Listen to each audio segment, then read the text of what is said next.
yeah, KAVA, we love Today FM. Today FM rocks. Today's hit music on Today FM. In this bulletin, Prime Minister begins Northern Tour. FNPF warns against COVID-19 withdrawal fraud. And business as usual for USP, says Vice Chancellor.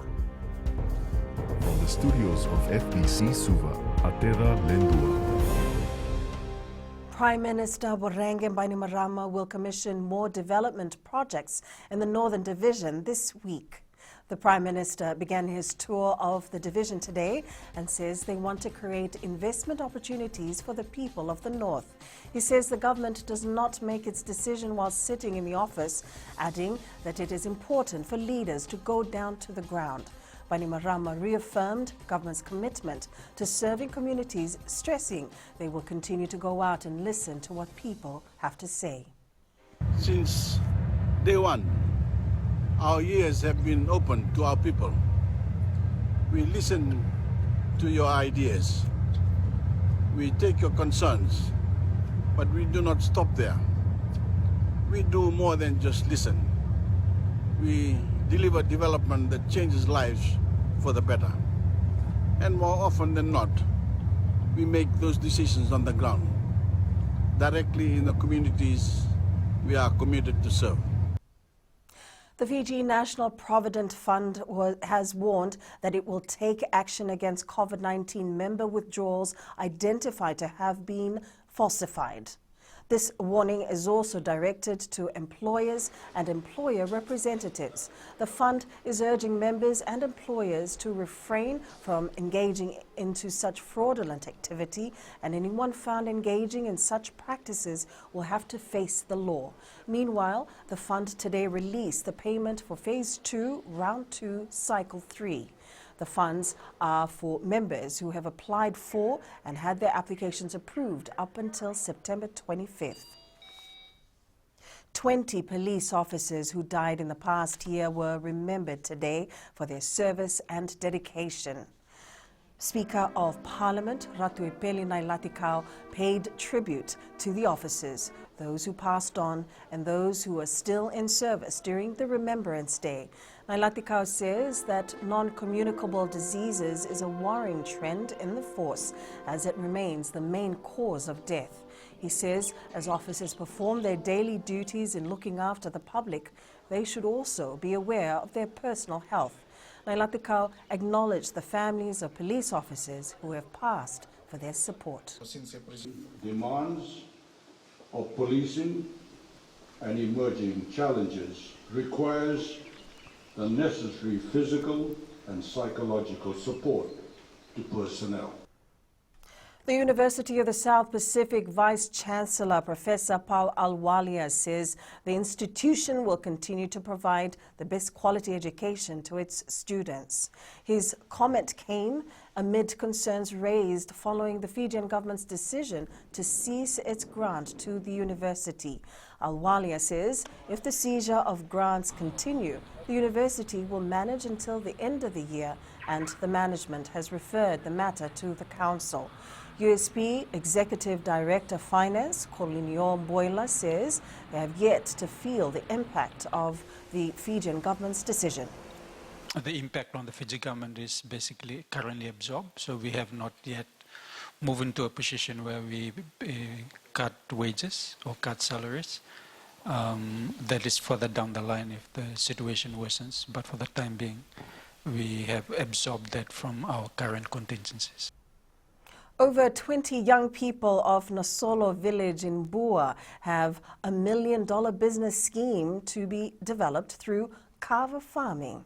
Turanganikoro Chone Mbureta says they are engaging others and school leavers to join the project in a bid to reach their target of planting 50,000 KAVA seedlings by year end.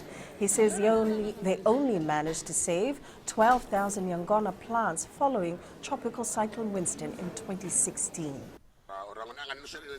After 2016, we never backed down. We have so far planted 40,000 Yangona and we'll add another 10,000 this year to reach our 50,000 Yangona plants target. This year we'll ensure we harvest in 2024 so we can build 51 houses and it is part of our 5-year development plan. The Fiji Commerce and Employers Federation has recorded an increase in new registrations, particularly during the COVID-19 period.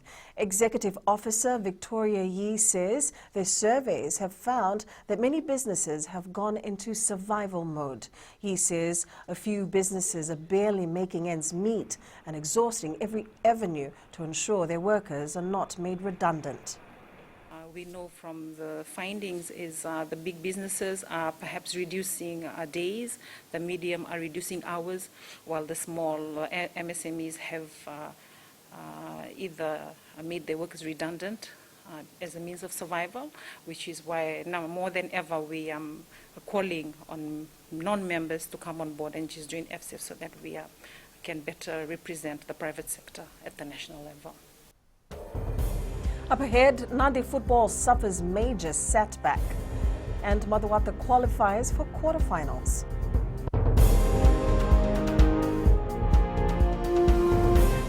Bula FM, number 2 and seri. Bula FM, number 2 and seri.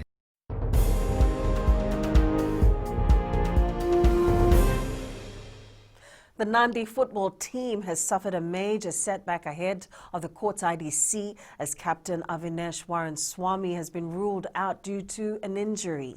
Coach KAMAL SWAMY says Avinesh Warren sustained an injury during a training session a few weeks ago. He says there are capable players to fill his boots. Nadi last won the IDC title in 2002.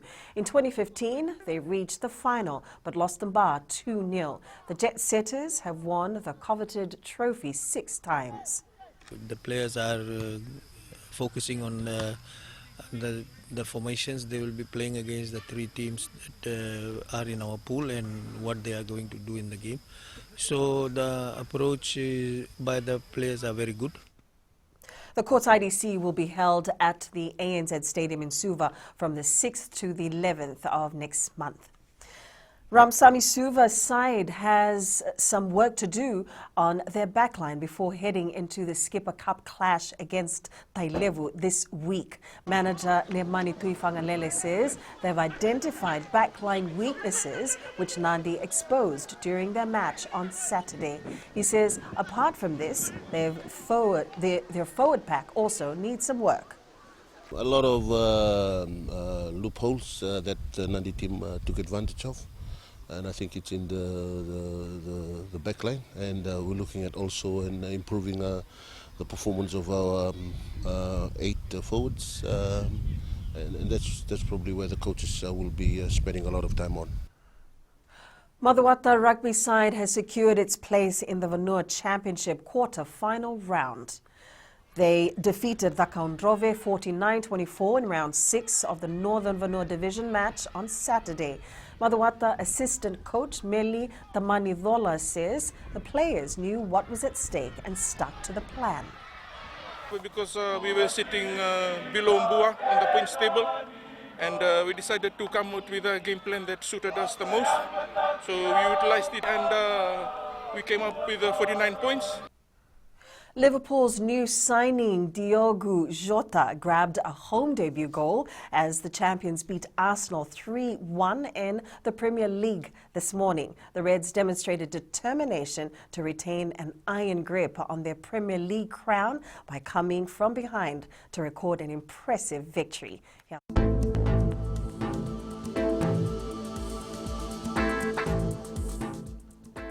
Scattered showers are expected to continue along eastern shores this afternoon, while the west has been sunny and warm. More showers are expected tonight and tomorrow. And that's FBC News now. Join us again at 7 p.m. for our major bulletin. In times of crisis, you need news you can trust. Get the facts from FBC's TV, radio, and digital news at fbcnews.com.fj, keeping Fijians connected with the truth. Enjoy your lunch.